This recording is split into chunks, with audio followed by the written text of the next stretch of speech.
नमस्कार दोस्तों, स्वागत है आप सभी का हमारे YouTube चैनल तत्काल एजुकेशन पे। दोस्तों उम्मीद करते हैं आप सभी बहुत अच्छे होंगे, आपकी तैयारी भी काफ़ी ज़बरदस्त तरीके से चल रही होगी। दोस्तों आज हम आप लोगों के लिए रीजनिंग के 15 अति महत्वपूर्ण प्रश्न के बारे में इस वीडियो में बताएंगे, जो कि SSC, railway, group D, NTPC या किसी स्टेट एग्जाम की तैयारी कर रहे हैं। इस टाइप के प्रश्न हमेशा परीक्षाओं में पूछे जाएंगे। दोस्तों ये पार्ट नंबर कौन से 366 है, पार्ट नंबर 365 नहीं देखें तो आप वीडियो सेक्शन में जाके देख सकते हैं। चलिए दोस्तों पहला प्रश्न देख लेते हैं। दोस्तों पहला प्रश्न है, इसमें देखिए नीचे दी गई श्रृंखला श्रेणी में प्रश्नार्थक चिन्ह के स्थान पर कौन सी संख्या आएगी। देखिए नीचे यहाँ पर आपको एक श्रृंखला दी है, इन श्रृंखला में बताना है कि इस प्रश्नार्थक के चिन्ह पर इन चार ऑप्शन में से कौन सी संख्या यहाँ पर भरा जाएगा। देखिए तो यहाँ पर सबसे पहले ध्यान से देखते हैं कि श्रृंखला किस प्रकार से चल रहा है। ठीक है, देखिए यहाँ पर क्या है 15 से क्या हो रहा है, यहाँ पर 19 हो रहा है, 19 लिए क्या हो रहा है 46 हो रहा है, और 46 लिए यहाँ पर 150 हो रहा है, 150 लिए आपको अगला संख्या ज्ञात करना है। देखिए इन श्रृंखला को ध्यान से देखने के बाद में हमको क्या दिख रहा है, हमको यही दिख रहा है कि 15 से क्या लिख रहा है 19 लिख रहा है। अगर 15 में क्या करते हैं, अगर 4 को जोड़ देंगे तो कितना गया, देखिए 19 आ जाएगा। ठीक है, लेकिन उसी प्रकार से अगर 19 में क्या करते हैं, अगर 4 को जोड़ेंगे तो क्या 46 आएगा, नहीं आएगा। तो क्या करते हैं, इसमें थोड़ा सा लॉजिक लगाते हैं। देखिए लॉजिक इसमें कैसे लगाएंगे, यहाँ पर ध्यान से देखिए ये क्या करे 15 में क्या करते हैं ना 1 से गुना कर देंगे, 15 में 1 से गुना करेंगे 15, और 15 में 4 को जोड़ते हैं तो कितना गया 19 आ गया। ठीक है, उसी प्रकार से यहाँ पर 19 से क्या लिख रहे हैं 46 लिख रहे हैं, तो 19 में क्या करते हैं 2 से गुना करेंगे। देखिए 19 में 2 से गुना करेंगे और कितना जोड़ेंगे, तो 19 में 2 से गुना करने के बाद में यहाँ पर यानी देखिए यहाँ पर जोड़ने के बाद में देखिए 8 को जोड़ेंगे। ठीक है, कितना जोड़ेंगे 8 को जोड़ेंगे तो कितना आ जाएगा, यानी 46 आ जाएगा। ठीक है ना, उसी प्रकार से देखिए यहाँ पर 46 लेकर लिख रहे हैं यानी 150 लिख रहे हैं, तो 46 में अगर यहाँ पर 3 से गुना करेंगे, ठीक है, और यहाँ पर कितना जोड़ेंगे, यहाँ पर आपको ये 12 को जोड़ेंगे। ठीक है, 12 जोड़ देंगे तो कितना गया 150 आ जाएगा। उसी प्रकार से यहाँ पर 150 लिख रहे हैं, तो 150 में क्या करते हैं 4 से गुना करेंगे। ठीक है, और यहाँ पर 16 को जोड़ेंगे, कितना जोड़ेंगे 16 को जोड़ेंगे, क्योंकि देखिए यहाँ से क्या बढ़ रहा है 1 से क्या हो रहा है 2 हो रहा है, 2 से क्या हो रहा है 3 हो रहा है, 3 से क्या हो रहा है 4 हो रहा है। ठीक है, अब यहाँ पर देखिए 4 से क्या हो रहा है 8 हो रहा है, तो 8 4 कितना गया 8 आ गया, 8 4 कितना गया 12 गया, 12 4 कितना गया 16 गया, यानी 4 का जोड़ रहा है। ठीक है, यहाँ पर हो गया। अब देखिए तो क्या करेंगे, यानी 150 में 4 से गुना करेंगे। ठीक है, 15 चौके 60 हो गया। ठीक है ना, और यहाँ पर क्या दिख रहा है 600 हो गया, और 16 को क्या करते हैं जोड़ेंगे इसमें तो कितना आ जाएगा यहाँ पर आपको, तो 616 आ जाएगा। कितना का 616 आ गया, यानी इस प्रश्नार्थक चिन्ह पर कौन सा संख्या भर जाएगा 616 हो जाएगा। तो 616 को देखते हैं किस ऑप्शन में दिख रहा है, ऑप्शन नंबर यहाँ पर आपको डी में दिख रहा है, ऑप्शन नंबर डी आपका सही हो जाएगा। दोस्तों मैं उम्मीद करता हूँ इस प्रश्न को भी आप अच्छी तरह से समझ पाओगे। नेक्स्ट प्रश्न देख लेते हैं। दोस्तों दूसरा प्रश्न है, इसमें देखिए नीचे दिए गए विकल्पों में से संबंधित संख्या को चुनिए। देखिए नीचे यहाँ पर आपको एक संबंधित संख्या दी है, यानी 28 जो है यहाँ पर 30 ले समेत है। ठीक उसी प्रकार से बताना है कि 49 जो है ना इस प्रश्नार्थक के चिन्ह पर इन चार ऑप्शन में से किसे समेत होगा। देखिए तो यहाँ पर सबसे पहले प्रश्न समझते हैं, इसमें बोलकर है देखिए यहाँ पर 28 लिखा हो रहा है 30 हो रहा है, तो अगर 28 में 2 को जोड़ देंगे 30 आ गया। उसी प्रकार से 49 में क्या करते हैं 49 में भी 2 को जोड़ देंगे तो कितना क्या है 51 आ गया है। देखिए 51 किसी ऑप्शन में दिया है, नहीं दिया है, और इसका मतलब कि इस तरह से प्रश्न सोल्व नहीं किया जा सकता है। ठीक है, इसमें थोड़ा सा लॉजिक लगाते हैं। देखिए यहाँ पर लॉजिक कैसे लगाएंगे, यहाँ पर ध्यान से देखिए ये क्या दिख रहा है 28 दिख रहा है। ठीक है ना, तो 28 की संख्याओं से मिलकर बन रहा है। देखिए यहाँ पर 2 बन रहा है और 8 बन रहा है। ठीक है, इन दोनों का आपस में क्या करेंगे, इन दोनों का आपस में यहाँ पर जोड़ लेंगे। ठीक है, जोड़ने के बाद में कितना गया 8 2 10 आ गया, और 10 में क्या करते हैं 3 से गुना कर लेंगे, कितना गया ये 30 आ गया। ठीक है ना, यहाँ पर कितना गया 30 आ गया। ठीक है, अब देखिए यहाँ पर 49 को भी उसी प्रकार से रखेंगे। देखिए 49 में क्या दिख रहा है, तो 49 किन संख्याओं से मिलकर बन रहा है, यहाँ पर आपको 4 बन रहा है और 9 बन रहा है, इन दोनों को भी आपस में जोड़ेंगे तो कितना आ जाएगा 9 4 13 आ गया, कितना गया 13 आ गया, और 13 में 3 से गुना कर लेंगे तो 13 3 कितना होता है 39 आ गया। यानी इस प्रश्नार्थक चिन्ह पर कौन सा संख्या भरा जाएगा 39 हो जाएगा। तो 39 को देखते हैं किस ऑप्शन में दिख रहा है, यानी ऑप्शन नंबर सी में दिख रहा है, ऑप्शन नंबर सी आपका सही हो जाएगा। दोस्तों मैं उम्मीद करता हूँ इस प्रश्न को भी आप अच्छी तरह से समझ पाओगे। नेक्स्ट प्रश्न देख लेते हैं। दोस्तों तीसरा प्रश्न है, इसमें देखिए नीचे दी गई आकृति में कितने वर्ग है। देखिए यहाँ पर आपको एक आकृति दिया है, इन आकृति में बताना है कितने वर्गों की संख्या दिख रही है। देखिए तो यहाँ पर क्या करिएगा, वीडियो को रोककर खुद अपने आप से बनाने की कोशिश करिएगा, और 15 प्रश्न में से अपने कितने प्रश्न सही किए वीडियो को लास्ट में कमेंट में जरूर बताइएगा। और इस चैनल पर पहली बार आए तो चैनल को सब्सक्राइब कर बेल आइकन घंटी को प्रेस जरूर कर लीजिए, क्योंकि सबसे पहले इस तरह क्लास आपको मिलता रहे। देखिए तो यहाँ पर ध्यान से देखते हैं कि जो आकृति दिख रहा है इसमें कितने वर्गों की संख्या दिख रही है। देखिए 1 हो गया, ये 2 हो गया, ये 3 हो गया, ये 4 दिख रहा है, ये 5 हो गया, 6 हो गया, अगर इसको रखेंगे देखिए 7 हो गया, अगर इसको रखेंगे तो 8 दिख रहा है, ठीक है ना, 8 दिख रहा है, ठीक है। और 8 हो गया ना, और ई वाला देखिए इसके अंदर वाला देखेंगे, ई वाला को इसके अंदर वाला कितना गया, 8 1 9 आ गया है, ठीक है, 9 आ गया है। अभी कितना दिख रहा है, 9 दिख रहा है। और 9 के बाद में देखिए एक ई वाला दिखेगा आपको, वर्गों की संख्या देखिए ई वाला दिखेगा, कितना गया 10 आ गया, कितना दिख रहा है 10 दिख रहा है। और 10 के बाद में देखिए और कहीं दिख रहा है, हाँ 10 के बाद में देखिए ई वाला आकृति में कितना दिख रहा है, ई वाला में वर्गों की संख्या कितना दिखेगा, यानी इसमें वर्गों की संख्या आपको यहाँ पर 5 को दिखेगा, तो कितना आ जाएगा, तो देखिए 10 को इधर दिख रहा है और 5 को ही दिख रहा है, तो कितना आ जाएगा 15 गया है। यानी इस आकृति में टोटल कितने वर्गों की संख्या दिख रही है, 15 को दिख रहा है। तो 15 को देखते हैं किस ऑप्शन में दिख रहा है, ऑप्शन नंबर यहाँ पर आपको सी में दिख रहा है, ऑप्शन नंबर सी आपका सही हो जाएगा। दोस्तों मैं उम्मीद करता हूँ इस प्रश्न को भी आप अच्छी तरह से समझ पाओगे। नेक्स्ट प्रश्न देख लेते हैं। दोस्तों 4 नंबर प्रश्न है, इसमें देखिए किसी निश्चित कुट भाषा में यानी यदि 3 को यहाँ पर देखिए GSI यानी भी के रूप में कूटबद्ध किया जाता है, और तो यहाँ पर WOMN को यहाँ पर उसी कूट यानी उसी भाषा में कैसे कूटबद्ध किया जाएगा। देखिए यहाँ पर सबसे पहले प्रश्न समझिए सिंबल कर है, यहाँ पर क्या बोल रहा है, एक निश्चित कूट भाषा दी है, ठीक है ना, जिसमें यहाँ पर देखिए THREE को क्या लिख रहा है, GSI लिख रहा है, ठीक है, उसके रूप में कूटबद्ध किया जाता है। उसी कूट भाषा में बताना है कि देखिए WOMAN को कैसे उसी कूट भाषा में लिखा जाएगा। तो सबसे पहले देखते हैं कि 3 को यहाँ पर कैसे लिख रही है, ठीक है ना। देखिए तो यहाँ पर T दिया है, H दिया है, ठीक है ना, ये डबल R दिया है, ठीक है, और डबल यहाँ पर E दिया है, ठीक है ना, E दिया है। इनको क्या लिख रहा है, तो इनको देखिए यहाँ पर G लिख रहा है, S लिख रहा है, I लिख रहा है, और V लिख रहा है, और V लिख रहा है, ठीक है। उसी कुट भाषा में यहाँ पर क्या बताना है,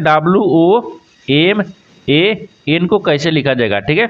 अब देखिए तो यहाँ पर क्या करते हैं, सबसे पहले देखिए T से क्या लिख रहे हैं, G लिख रहे हैं, ठीक है ना, और T से G लिख रहा है, ये विपरीत लिख रहा है, क्या लिख रहा है, T का विपरीत क्या होता है, यहाँ पर आपको देखिए G होता है, H का विपरीत S होता है, R का विपरीत I होता है, यहाँ पर E का विपरीत V होता है, और E का विपरीत V होता है। ये सभी क्या लिख रहे हैं, ये विपरीत लिख रहा है, ठीक है ना, देखिए विपरीत हो गया, ठीक है, विपरीत, ये सबका लिख रहा है विपरीत। देखिए ये 3 लिख रहा है, 3 के आपको विपरीत क्या दिख रहा है, GSI दिख रहा है, ठीक है ना। उसी कुट भाषा में यानी W को भी देखेंगे, देखिए W का विपरीत क्या हो जाएगा, तो W का विपरीत यहाँ पर आपको D आ जाएगा, और O का विपरीत क्या हो जाएगा, O का विपरीत यहाँ पर आपको L आ जाएगा, M का विपरीत क्या हो गया, N हो जाएगा, A का विपरीत क्या होता है, Z होता है, और N का विपरीत क्या होता है, M होता है। ये भी क्या है, विपरीत है, विपरीत आ गया, ठीक है, विपरीत है। तो यहाँ पर देखेंगे कि यानी WOMAN को कैसे लिखा जाएगा, तो देखिए तो यहाँ पर क्या दिख रहे हैं, DLNZM, देखते हैं किस ऑप्शन में दिख रहा है, ठीक है। देखिए तो किस ऑप्शन में दिख रहा है, D से दिखना चाहिए, ठीक है, E नहीं हो रहा है, DLM, ठीक है, नहीं हो रहा है क्योंकि N आना चाहिए। देखिए DLN ये भी नहीं आ रहा है, ठीक है, यहाँ पर हाँ देखिए MN, हाँ देखिए DLNZM यानी ऑप्शन नंबर सी में दिख रहा है, ऑप्शन नंबर सी आपका सही हो जाएगा। दोस्तों मैं उम्मीद करता हूँ इस प्रश्न को भी आप अच्छी तरह से समझ पाओगे। नेक्स्ट प्रश्न देख लेते हैं। दोस्तों 5 नंबर प्रश्न है, इसमें देखिए एक व्यक्ति 12 किलोमीटर पश्चिम की ओर चलता है, दाएं मुड़ता है और 5 किलोमीटर चलता है, फिर वह 5 किलोमीटर प्रारंभिक बिंदु की ओर चलता है और गंतव्य स्थान तक पहुंच जाता है, तो वह प्रारंभिक बिंदु से कितनी दूरी पर है। देखिए यहाँ पर सबसे पहले प्रश्न समझिए सिंबल कर है। देखिए यहाँ पर क्या बोल रहा है, ये बोल रहा है कि एक व्यक्ति है जो कि यहाँ पर पश्चिम की तरफ 12 किलोमीटर चलता है, उसे पहले एक डायग्राम को बनाते हैं, ठीक है ना। देखिए तो यहाँ पर एक डायग्राम को बनाएंगे, तो डायग्राम कैसे होता है, यहाँ पर देखिए डायग्राम को बनाते हैं, यहाँ पर रखते हैं, ठीक है। देखिए एक डायग्राम होता है, ये पूर्व होता है, ठीक है, यहाँ पर ये पश्चिम होता है, ये ऊपर में उत्तर होता है और नीचे दक्षिण होता है, ठीक है। डायग्राम को बना दिए। अब आपसे क्या बोल रहा है कि देखिए एक व्यक्ति जो है ना वो पश्चिम की तरफ कितना चलता है, 12 किलोमीटर चलता है, ठीक है। तो यहाँ से चलाते हैं, ठीक है ना। देखिए इसको यहाँ से रखते हैं, यहाँ से कितना चल रहा है, पश्चिम की तरफ चल रहा है। देखिए ये 12 किलोमीटर, क्योंकि ये प्रारंभिक बिंदु हो गया, ठीक है, 12 किलोमीटर चल गया, ये 12 किलोमीटर हो गया। आगे बोल रहा है कि दाएं मुड़ता है और 5 किलोमीटर चलता है, तो देखिए दाहिने मुड़ जाएंगे, दाहिने मुड़ेंगे और कितना चल रहा है, ये 5 किलोमीटर चल रहा है, ठीक है, 5 किलोमीटर चलता है। फिर वह देखिए 5 किलोमीटर प्रारंभिक बिंदु की ओर चलता है। अब प्रारंभिक बिंदु की ओर कितना चलेंगे, 5 किलोमीटर चलते हैं, ठीक है, ये 5 किलोमीटर फिर चल गया है, यहाँ तक भी ठीक है। आगे बोल रहा है कि गंतव्य स्थान तक पहुंच जाता है, यानी यहाँ तक आपको पहुंच जाएगा, ठीक है, कि गंतव्य स्थान तक यहाँ तक पहुंच जाएगा। बोल रहा है कि वह प्रारंभिक बिंदु से कितनी दूरी पर है, लेकिन ये तो 5 किलोमीटर चला है और यहाँ से यहाँ के बीच के दूरी ज्ञात करना है, ठीक है ना। देखिए तब यहाँ से यहाँ के बीच की दूरी ज्ञात करने के लिए क्या करेंगे, और यहाँ से देखिए, यहाँ से यहाँ के बीच की दूरी ज्ञात करना है, ठीक है ना, यहाँ से दूरी ज्ञात करना है। तो अब इसमें करना कुछ नहीं है, देखिए तो यहाँ पर आपका दिए ए 12 दे दिया है, ठीक है ना, ए आपको 5 दिया है, इनका क्या करेंगे स्क्वायर करेंगे। जिससे देखिए ए क्या दिख रहा है 12 दिख रहे हैं, तो 12 का स्क्वायर कर देंगे और प्लस में यहाँ पर देखिए लंबाई आधार और लंबाई को ज्ञात करेंगे, ठीक है ना। तो यहाँ पर दिख गया, फिर 5 का स्क्वायर कर देंगे, इसका स्क्वायर करेंगे। अब देखिए तो 12 का स्क्वायर करेंगे तो 144 आता है, ठीक है ना, और प्लस में 50 25 हो गया, 5 का स्क्वायर करेंगे 25 आ गया, और 144 और यहाँ पर 25 को जोड़ेंगे तो कितना गया है 169 आ गया है, और 169 का वर्गमूल कितना होता है 13 होता है। देखिए यहाँ पर आपको टोटल कितना गया 13 आ गया, ये 13 किलोमीटर आ गया है। लेकिन आपको देखिए यहाँ से यहाँ का दूरी कितना गया 13 किलोमीटर, ये टोटल दूरी कितना है 13 किलोमीटर। लेकिन हमसे क्या पूछा है, हमसे यहाँ के बीच की दूरी ज्ञात करना है, ठीक है, यहाँ से लेकर और यहाँ तक के। तो यहाँ में क्या करेंगे, ये 13 किलोमीटर आ गया है, लेकिन 13 में 5 को क्या करेंगे माइनस करेंगे, क्योंकि ये वाला माइनस तो करेंगे ना, माइनस करने के बाद में कितना गया ये 8 किलोमीटर आ गया, कितना गया 8 किलोमीटर आ गया। तो आपसे वही बोल रहा है कि देखिए वह प्रारंभिक बिंदु से कितने दूरी पर है, तो प्रारंभिक बिंदु से वो 8 किलोमीटर दूरी पर है। तो 8 किलोमीटर को देखिए किस ऑप्शन में दिख रहा है, ऑप्शन नंबर यहाँ पर आपको डी में दिख रहा है, ऑप्शन नंबर डी आपका सही हो जाएगा। दोस्तों मैं उम्मीद करता हूँ इस प्रश्न को भी आप अच्छी तरह से समझ पाओगे। नेक्स्ट प्रश्न देख लेते हैं। दोस्तों 6वां प्रश्न है, इसमें देखिए अनुक्रम में कितनी सम संख्याएं हैं जिनके ठीक पहले एक विषम संख्या है। देखिए यहाँ पर सबसे पहले प्रश्न समझ इसमें बोलकर है, यहाँ पर क्या बोल रहा है अनुक्रम में कितनी सम संख्याएं हैं जिनके ठीक पहले एक विषम संख्या है। यानी इसका कहने का मतलब है कि देखिए नीचे यहाँ पर आपको एक सिंगल अनुक्रम दिया है, इन अनुक्रम में बताना क्या है कि ऐसे कितने सम संख्या है। मान लीजिए यहाँ पर सम संख्या को रखेंगे, ठीक है ना, ये सम संख्या, इससे अनुक्रम ऐसे कितने सम संख्या है जिसके पहले क्या है एक विषम संख्या है। देखिए यहाँ पर विषम, ठीक है ना, ये विषम संख्या को रखते हैं, ठीक है, ये विषम संख्या है। यानी इसके कहने का मतलब कि इन श्रृंखला में आपको बताना है ऐसे कितने सम संख्या है जिसके पहले एक विषम संख्या है। देखिए एक क्या दिख रहा है सम संख्या, इसके पहले क्या दिख रहा है विषम संख्या, एक दिख गया, ठीक है। आगे देखिए ये सम संख्या दिख रहा है, इसके पहले भी एक विषम संख्या दिख रहा है, 2 दिख गया, ठीक है, 2 हो गया। और आगे देखिए ये भी क्या दिख रहा है सम संख्या, इसके पहले भी एक क्या दिख रहा है विषम संख्या, यहाँ पर भी हो गया, ठीक है ना। अब इसमें देखिए 2, हाँ ये देखिए आपको क्या दिख रहा है सम संख्या दिख रहा है, ठीक है ना, उसके पहले भी एक विषम संख्या 2 दिख गया, ठीक है, 1 2 3 4 को दिख गया, ठीक है ना। और कहीं दिख रहा है, हाँ देखिए ये क्या दिख रहा है 6 दिख रहा है, ये 6 क्या है सम संख्या है, इसके पहले क्या दिख रहा है विषम संख्या है, यानी 5 हो गया। और कहीं दिख रहा है तो हाँ देखिए यहाँ पर आपको क्या दिख रहा है 2 दिख रहे हैं, 2 एक सम संख्या है, उसके पहले एक क्या दिख रहा है विषम संख्या है। और कहीं दिख रहा है नहीं दिख रहा है। देखिए तो 1 2 3 4 5 6 यानी 6 को दिख रहा है, यानी 6 ऐसी सम संख्या है जिसके पहले एक विषम संख्या है, तो यहाँ पर 6 हो जाएगा। तो 6 को देखिए किस ऑप्शन में दिख रहा है, ऑप्शन नंबर बी में दिख रहा है, तो ऑप्शन नंबर बी आपका सही हो जाएगा। दोस्तों मैं उम्मीद करता हूँ इस प्रश्न को भी आप अच्छी तरह से समझ पाओगे। नेक्स्ट प्रश्न देख लेते हैं। दोस्तों 7वां प्रश्न है, इसमें देखिए नीचे दिए गए विकल्पों में से संबंधित शब्द को चुनिए। देखिए नीचे यहाँ पर आपको एक संबंधित शब्द दिया है, यानी जासूस जो है ना वो मुखबिर से समझता है, ठीक उसी प्रकार से बताना है कि रिपोर्टर जो है ना इस प्रश्नावली के चिन्ह पर इन 4 ऑप्शन में से किसे समझता होगा। देखिए तो यहाँ पर सबसे पहले प्रश्न समझते हैं, इसमें बोलकर है देखिए जासूस जो है ना यहाँ पर यानी मुखबिर से कैसे समझता है, जो जासूस है वो मुखबिर से कैसे समझता है, उसी प्रकार से रिपोर्टर को रखेंगे। देखिए तो यहाँ पर जो जासूस है वो जानकारी महत्वपूर्ण किसको देता है, तो देखिए किससे प्राप्त करता है, तो मुखबिर से प्राप्त करता है। जैसे देखिए यहाँ पर प्राप्त है, ठीक है, यानी प्राप्त करता है। देखिए जासूस जो है जासूस वो मुखबिर से जानकारी प्राप्त करता है, ठीक है, मुखबिर से जानकारी प्राप्त करता है। उसी प्रकार से रिपोर्टर जो है ना रिपोर्टर किसे प्राप्त करता है, तो रिपोर्टर जो समाचार श्रोता से प्राप्त करता है, किसे प्राप्त करता है श्रोता से। तो यहाँ पर क्या हो जाएगा ये श्रोता हो जाएगा, ये स्रोत दिख रहा है तो श्रोता या स्रोत से हो जाएगा, ठीक है, यानी किसे समाचार प्राप्त करता है। देखिए समाचार हो गया, ठीक है ना, समाचार यानी प्राप्त करता है, ठीक है, यानी प्राप्त करता है। देखिए जिस प्रकार से जासूस जो है ना जासूस जो है वो जानकारी महत्वपूर्ण जानकारी किसे यानी मुखबिर से प्राप्त करता है। उसी प्रकार से रिपोर्टर जो है ना वो रिपोर्टर जो है वो समाचार कहाँ से प्राप्त करेगा, स्रोत से प्राप्त करता है, यानी स्रोत से प्राप्त करता है, ठीक है। यहाँ पर क्या हो जाएगा स्रोत हो जाएगा। तो स्रोत को देखिए किस ऑप्शन में दिख रहा है, तो ऑप्शन नंबर यहाँ पर बी में दिख रहा है, ऑप्शन नंबर बी आपका सही हो जाएगा। दोस्तों मैं उम्मीद करता हूँ इस प्रश्न को भी आप अच्छी तरह से समझ पाओगे। नेक्स्ट प्रश्न देख लेते हैं।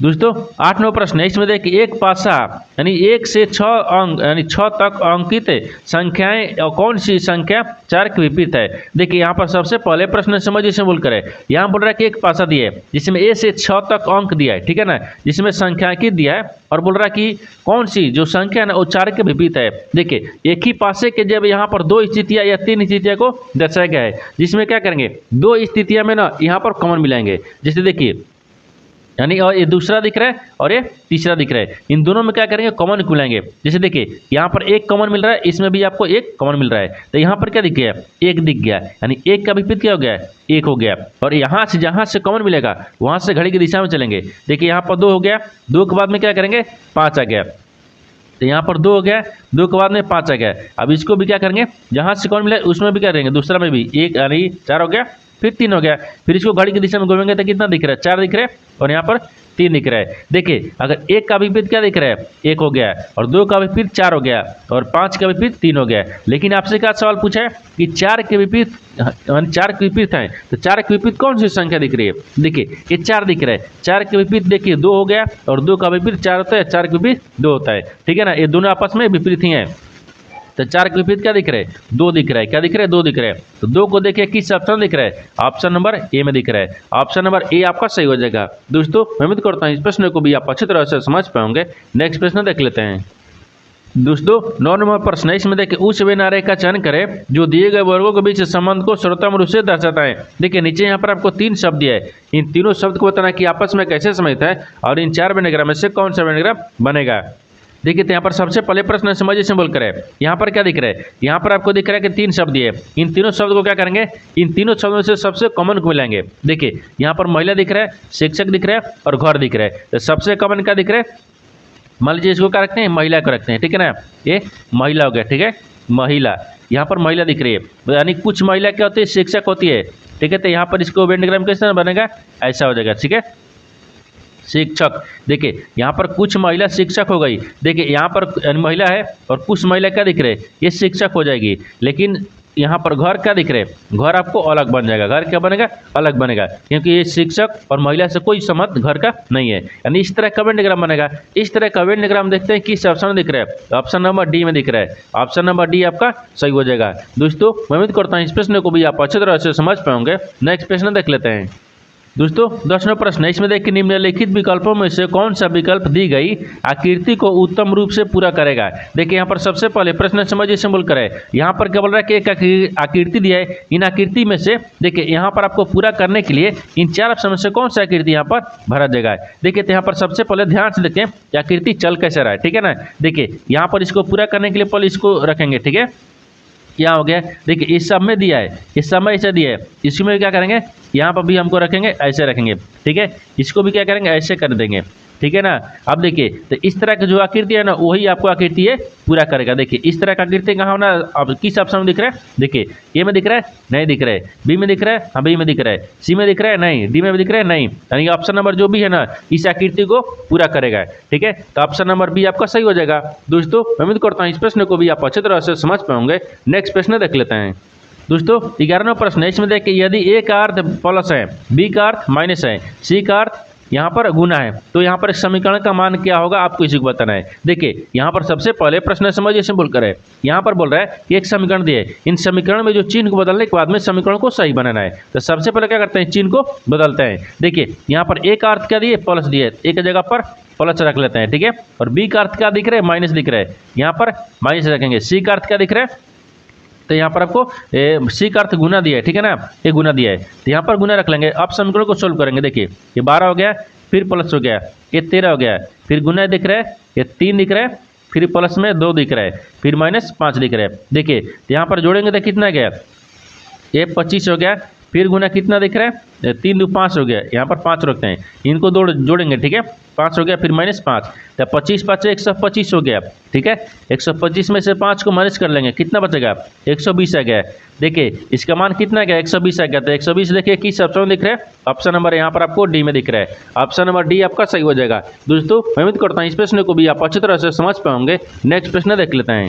दोस्तों 12वां प्रश्न है, इसमें देखिए वेन आरेख में निम्नलिखित संख्याओं में से कौन सी संख्या केवल विवाहित और स्नातक लोगों को दर्शाती हैं। देखिए यहाँ पर सबसे पहले प्रश्न समझिए समूल करें। देखिए यहाँ पर क्या दिए, ये वेन आरेख दिया, ठीक है ना। इस वेन आरेख में बताना क्या, देखिए वेन आरेख में निम्नलिखित में से संख्याओं में कौन सी, यानी संख्या केवल विवाहित और स्नातक लोगों को दर्शाती है। यानी इसका कहने का मतलब है कि नीचे यहाँ पर आपको क्या दिख रहा है, यानी वेन आरेख दिया है, ठीक है ना। इस वेन आरेख में बताना है ना कि इसमें कौन सी एक ऐसी संख्या है जो विवाहित है और स्नातक हैं, ये दोनों है, ठीक है, विवाहित और स्नातक दोनों है। इसमें कौन सी एक ऐसी संख्या दिख रही है, ठीक है ना। देखिए ये आपको दिख रहा है ना, इसमें जो आपको वेन आरेख दिया है इसमें क्या दिख रहा है, देखिए ये आपको जो क्या दिख रहा है, इसका जो वेन आरेख है ना, ये क्या दिख रहा है, यानी देखिए मैरिड दिख रहा है, यानी विवाहित को दिख रहा है, ठीक है, ये विवाहित हो गया, विवाहित हो गया, ठीक है ना, विवाहित में दिख रहा है, ठीक है। अब देखिए ये त्रिभुज किसको दिखा रहा है, ये त्रिभुज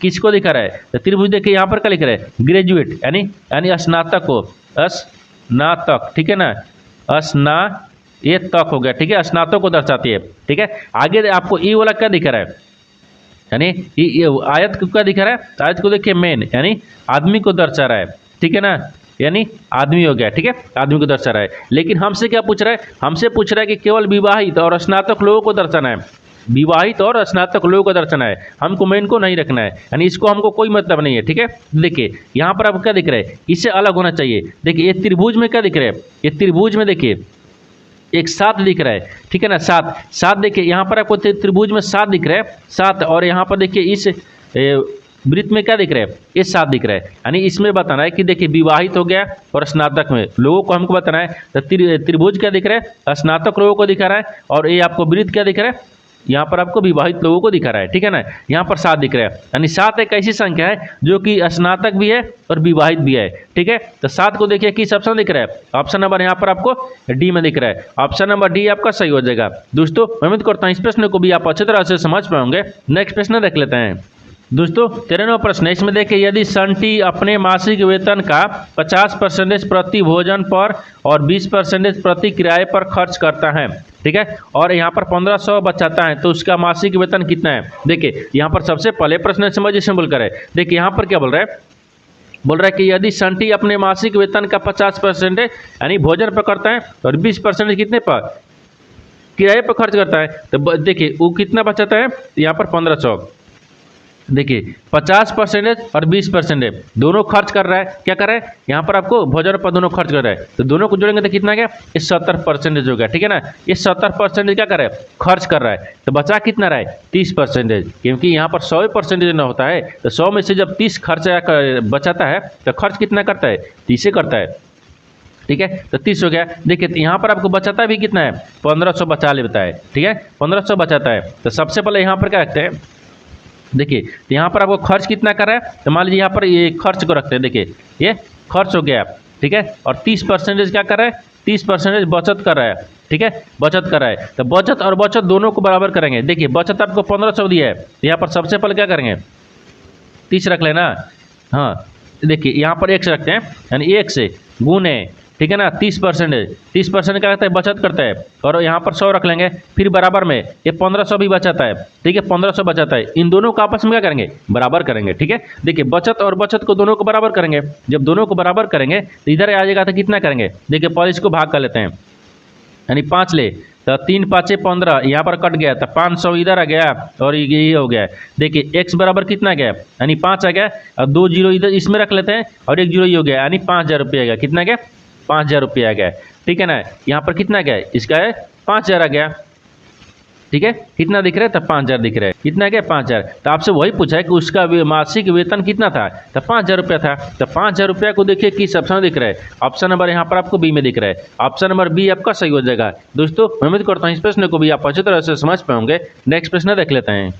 दोस्तों 14वां प्रश्न है, इसमें देखिए 85% वेतन खर्च करने के बाद आलोक प्रति माह यानी 1200 रुपये बचाता है, उसका मासिक वेतन कितना है। देखिए जो पहले वाला बनाए थे 13, वही आपको 14वां प्रश्न है। जैसे देखिए यहाँ पर क्या बोल रहा है, ये बोल रहा है ना, देखिए यहाँ पर आपको 85% खर्च करने के बाद आलोक का प्रति माह इतना 1200 रुपये बचाता है, उसका मासिक वेतन है। देखिए इसमें भी क्या दिखा था, आपको मासिक वेतन ही उसमें पूछा था, देखिए तो यहाँ पर कितना खर्च कर रहा है, देखिए ये 85% वेतन खर्च करता है तो बचाता कितना है 15%। जब खर्च कर लेगा 85 तब बचा देगा कितना है 15 है ना, 15 इधर बचाता है और रुपया में देखिए रुपया में आपको 1200 रुपये बचाता है और 15% में बचाता है। तो दोनों क्या करेंगे अलग कर देंगे, जैसे बराबर करेंगे ना, जैसे देखिए यहाँ पर 1200 हो गया, 12 से बचाता है ना तो 12 से बचा देगा 1 से रखेंगे, 1 से गुने कितना गया 15, ठीक है ना, और बाटा में 100 हो गया क्योंकि परसेंटेज का 100 होता है, ठीक है ना। अब इसको सोल्व करेंगे तो 15 में इसको भाग करेंगे,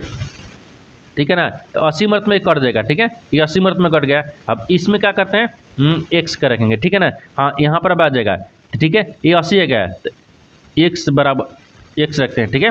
देखिए एक्स बराबर कितना गया, एक्स बराबर इधर 8 को रखेंगे यानी 80 हो गया और 2 जीरो ई रख लेंगे, कितना गया 8000 रुपया गया। और उसका वेतन में कितना गया 8000, उसका मासिक वेतन कितना गया 8000 हो गया। 8000 को देखिए किस ऑप्शन में दिख रहा है, तो ऑप्शन नंबर ए में दिख रहा है, ऑप्शन नंबर ए आपका सही हो जाएगा। दोस्तों मैं उम्मीद करता हूँ इस प्रश्न को भी आप अच्छी तरह से समझ पाओगे।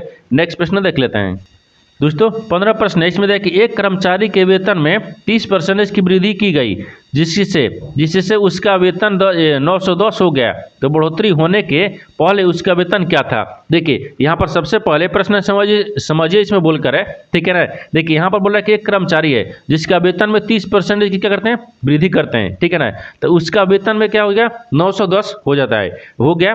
तो जो बढ़ोतरी होने वाले हैं ना, बोल रहा है कि बढ़ोतरी होने के पहले उसका वेतन क्या था, यानी बढ़ोतरी करने से यानी वृद्धि करने से पहले उसका वेतन कितना था आपको इसी को बताना है। देखिए यहाँ पर मान लेते हैं कि हमारा पुराना वेतन कितना गया 100 रुपया, ठीक है, तो 30% वृद्धि करते हैं, जब 30% वृद्धि कर देंगे यहाँ पर 130 आ गया, ठीक है, 130 एक्स रख लेते हैं, ठीक है, और बराबर में कितना करते हैं तो 910 हो जाता है, कितना है देखिए इसका वेतन और ये वृद्धि वेतन दोनों को बराबर करेंगे तो 130 बराबर कितना गया 910 हो गया। अब इनको सोल्व करेंगे, जब सोल्व करेंगे तो 1 जीरो से 1 जीरो काट लेंगे, 13 7 91 हो गया, ठीक है ना, 7 यानी एक्स बराबर कितना गया 7 आ गया। जब x बराबर 7 आ गया तो बढ़ोतरी आपको दिया है तो कितना माना है कितना है, देखिए तो यहाँ पर मान लें कि देखिए माना कि 100 रुपये क्या है उसका 100 एक्स कितना दिख रहा है ये पुराना वेतन है, 100 एक्स कितना है पुराना वेतन है। तो यहाँ पर 100 को क्या रखते हैं, जिसे मान लेते हैं हाँ पुराना वेतन, यहाँ पर लिख ले पुराना या पूर्व, देखिए यानी पूर्व